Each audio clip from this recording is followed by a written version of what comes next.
For your information, pwet mong may lotion. Pag na-infection, congratulations! Pangit ito. Nakita ko nanay mo na mamalimos. Binigyan ko ng piso. Gusto pa doon. O ako na, damit mo puti, shirt mo puti, amoyin mo kilikili mo, amoy dato puti. Yun na yun, o ito. Nakita ko nanay mo nasa bubong. Kung binato ko ng talong, shoot sa ilong! Sa flip, teka lang, meron pa. Hindi ako natakot sa bagyong Ondoy. Ha? Natakot ako sa nanay mong mukhang unggoy.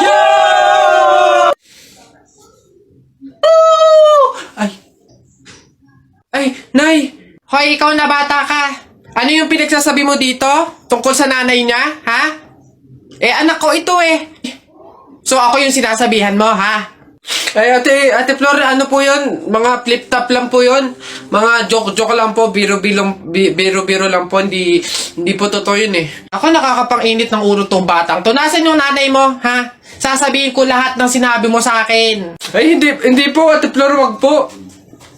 Joke lang po yun. Hindi na, mga biro-biro lang po. Hindi naman po totoo yun. Wag po, Ate Flor. Ano ka ba? Lola. Nay. Hello po. Jowa ko nga pala. Ay, yan na pala ang jowa mo. Marunong kaya yung magluto. Magligpit ng pinggan. Baka naman puro paganda lang yung nakuha mo. Oo nga, maglaba kaya at magkudkod ng inidoro. Kaya naman kaya. Marunong naman po ako pagdating sa mga gawaing bahay. Tanong ko lang din po, gagawin niyo po ba akong katulong dito?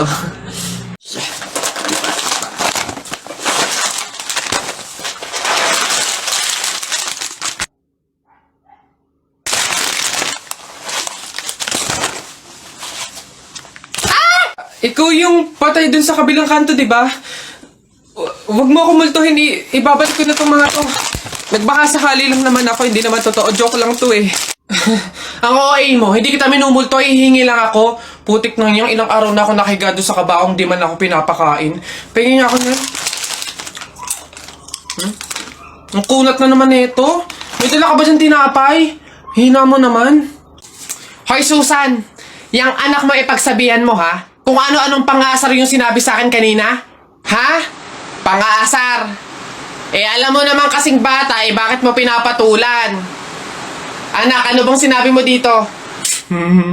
Flip-top lang naman yun, Nay. Flip-top lang naman pala Alam mo ba ang flip-top? Aba, baka gusto mo mag-sample pa ako. Eto. Alam ko ulam nyo kagabi, sardinas. Binulatlat ko yung ilong mo, kita buong Pilipinas. Ano? Aba, parang hinahamon mo ata ako Hindi ako papayag, hindi porke ngayon ko lang nalaman ng flip-top na yan hindi ko kaya makipagsabayan. Kala mo ikaw lang may baon. Ito akin. Tatay mo, padre. Nanay mo, madre. Ikaw, mukhang kapre. Ano? Yabang nito, kala mo siya naman. Yun na yun. Ano ba yan? Wala namang kasakit-sakit yung mga sinasabi mo. Eto tingnan natin kung hindi ito ang ikatalo mo. Damit mo green, short mo green. Lahat ng gamit mo green. 1996, pinanganak yung mister mong bading. Wow! Ano, wala na, talo na. Ha? Masakit na yun sa'yo? Baka dito ka masasaktan, sinasabi ko sa'yo. Damit mo blue, shirt mo blue. Nakita ko yung pototoy ng asawa mo kasing liit ng BioFlu. Ano? Yabang, ano? Go na! Uwi na! Ha? Paano mo nakita? Anak, umuwi na nga tayo. Eduardo! Nako, tita, condolence po. Ba't ka naman nakaganyan, Tutoy? Nakaasol ka pa. Alam mo namang ibig sabihin nun pag may borol, masaya ka nung namatayan kami. Baka pwede magpalit ka, ha? Balik ka na lang ulit. Ay, ganun po ba? Sige po, pasensya na po, babalik po ako. Okay na po, tita. Ayun nga po, nalulungkot po. Ay, naku naman, Tutoy. Nananadya ka ba? Nagpula ka pa talaga. Alam mo naman, ibig sabihin, pag nakapula sa burol, may galit ka dun sa namatay. Tuy, respeto naman. Pasensya na, pero palta mo yan. Tsaka ka bumalik dito, ha? Nanadya eh. Ay, grabe naman po. So, babalik na naman po ulit ako. Sige po, pasensya na po ulit. Sige po, wait lang po. Eto, tita, okay na po siguro to. Kumusta po ka? Tuy, nag-itim ka pa. Ano bang problema? Yung itim to, isa libing pa yan. Anong pinapakita mo? Anong pinapahiwatig mo na gusto mo nang alisin to sa amin? Na gusto mo nang ihiwalay tong pamilya namin, ha? Ay, hindi naman po sa ganun, tita. Sadyang hindi ko lang po alam na may mga color coding po pala pag may burol. Hindi ko po alam na may pamahiin po pala kayong sinusunod. Sige po, balik na lang po ulit ako. Sure na po, totoo na po. Sige po. Ayan. Pagod. Okay na po to, tita. Yung grabe condolence po, nakikiramay po ako. Sobrang nalulungkot po talaga ako. Saan po ba dito yung tayaan? Ay, doon po sa dulo. Sige po. Salamat po. Tao po! Tao! Ano yun? Magkano po kaya yung pansit canton? 15. Ay, teka lang po ate. Yung ano po kaya, yung suka po, magkano? Suka. 10. Aray. Wait lang po ate. Nagtatanong pa lang po kasi inaabot nyo na agad. Yung ano na lang po, tanong ko lang po kung magkano yung presyo ng itlog. Pa yan. Itlog. 8. Ay! Teka lang kasi! Kutik nang iyan! Iba yung nabili sa nagtatanong lang. Nagtatanong lang ako, nasa harapan ko na agad. Tapos pag hindi binili, iirap-irap kayo. Mga tinderang to. Ay, pasensya na. Magkano to lahat? Pabalot. Hello po, gusto ko lang pong mag-thank you sa mga sumuporta po sa akin dito sa TikTok sa loob ng 2 months. Sobrang salamat po sa mga walang sawang nagko-comment po sa mga videos ko, sa mga nagpa-follow po sa akin, tsaka na rin po dun sa mga nag-e-edit sa akin. Sobrang na-appreciate ko po talaga lahat ng yun. Opo, i-delete ko na po tong TikTok account ko dahil meron po akong isang bagay na dapat nang pagpukusan. Kaya ayun po, sobrang maraming salamat po sa inyo. Paalam na po. Charis! Charis! Ba't di-delete oh? Ba't di-delete oh? Hirap-hirap gumawa ng content eh, di-delete.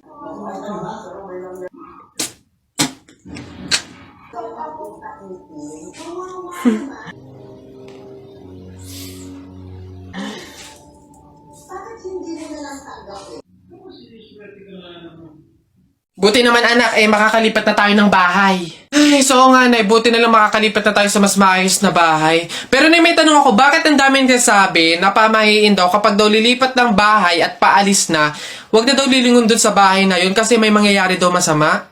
Bakit kaya? Nak, bakit mo ba natanong? Nay, gusto ko sanang lumingon para masulyapan yung bahay natin. Syempre, tagal na din naman natin tumira dyan, kaya napamahal na rin tayo. Bago man lang tayo umalis sana na masulyapan ulit kahit saglit. Ay, hindi anak. Sige lang, lumingon ka lang. Hindi naman tayo naniniwala sa mga pamahiin na yan, di ba? Walang mangyayaring masama, panigurado, promise. Sige, nay. Ay! Hoy, kayong dalawa. Ay, ano? Ganon-ganon na lang yun? Aalis na kayo agad, ha? Hindi nyo pa nga tapos bayaran yung upa sa bahay, Pati yung ilaw at tubig, hindi nyo pa tapos bayaran, tapos aalis lang kayo, ha? 10 yung pinapakain kong anak, tapos yung asawa ko batugan pa, tapos aalis kayo, hindi kayo magbabayad. Ang kakapal na mukha nyong lahat. Hindi ako papayag. Balik! Uwi!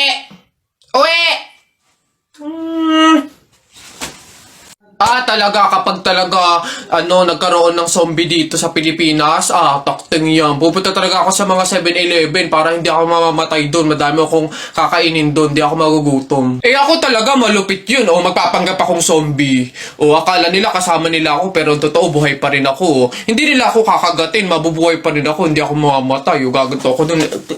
Ayun na yun, mas astig yung sa akin. Kukuha ko ng mga baril, yung mga shotgun. Talaga, pagbabarilin ko yung mga zombie na yan. Sino ba yung mga maiingay niya? Hoy, mga bata kayo, magsiuwi nga kayo sa inyo. Ang babaho ninyo. Iingay. Anak, kunin mo na yung mga plato, kakain na tayo. Sige, Nay. Nay, eto na po yung mga plato. Anak, akin na. Hoy! Nakoy, balik mo yan! Bawal yan, pamahiin yan! Hindi pwedeng pagpatong-patungin yung mga plato, malas yan dito sa hapagkainan. Ha? Nay, paano?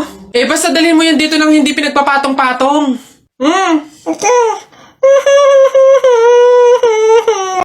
Hoy, ang saya siguro pag naging superhero ka, no? Takte, pag talaga ako nagkaroon ng kapangyarihan, pipiliin ko talaga yung nalipad ako para pupunta ako sa iba't ibang bansa. Lalo ako, talaga, para maging superhero ako, pipiliin ko kapangyarihan yung yung malakas yung katawan. Talaga, bubuhati ko yung mga building, yung mga sasakyan, tsaka masasapa ko na si Hulk. Yan, kayo mga kapangyarihan yung napapangit ang babado, yung sa akin talaga malupit, astig. Pag ako naging superhero, talaga kapangyarihan ko yung invisible. Talaga, para pag naliligo si Crush si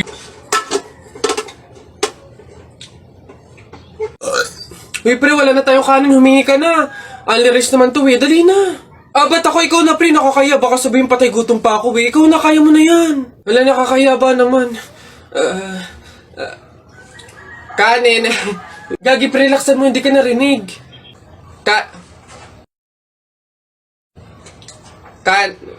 Dali na. Wait na, nakakairit ka lang. Kuya, ayun. Kanin. Nakakaya. Nay, naririnig niyo ba yun? Oo, anak, aswang yun, panigurado. Oo nga, Nay, anong gagawin natin? Alam ko na yung pamahiin ng lola mo. Sabi niya kasi pag daw may aswang, maglagay daw ng bigas sa gilid ng bahay para daw umalis na yung aswang. Ito, lagay mo sa gilid ng bahay, anak. Sige, Nay. Ayan na, umalis ka na, aswang ka! Ayan. Sa wakas may pangsaing na rin ako. Mga oto-oto, papahin, pamor! Tipid-tipid ng mga to, 1 kilong bigas lang, mano man lang 1 kabang bigas. Saan ba sunod? Ayun. Uy, ang ganda dito, tara, picture tayo. Let's go! 1, 2, 3. Ay! Di ba bawal to? Alam ko pamahiin to na bawal mag-picture yung 3 tao kasi mamamatay daw yung nasa gitna. So mamamatay ako? Mamamatay ako? Paano na ako? Yung pangarap ko, paano yung pamilya ko? Mamamatay ako? Easy. Kasalanan nyo itong dalawa, ang kakapal na mukha nyo. Tinuring ko kayong kaibigan tapos tinrider nyo lang ako. Pinagplanuhan nyo itong dalawa, ang kakapal. Aray ko, yung puso ko. Aray ko. Kapag daw July 21, Friday ka pinanganak, malas ka daw. Ha? Nay! Ano ba yan? Bakit? Nay, may nabasa ko dito sabi kapag daw July 21 ka pinanganak tapos Friday, malas ka daw. Di ba yun yung birthday ko? So, malas ako? Ang kuwain mo naman, anak. Huwag ka mag-alala. Hindi mo yung tunay na birthday. Yun yung date, July 21 Friday, kung saan napulot ka namin sa pusali. Masyado ka naman nag-aalala masyado.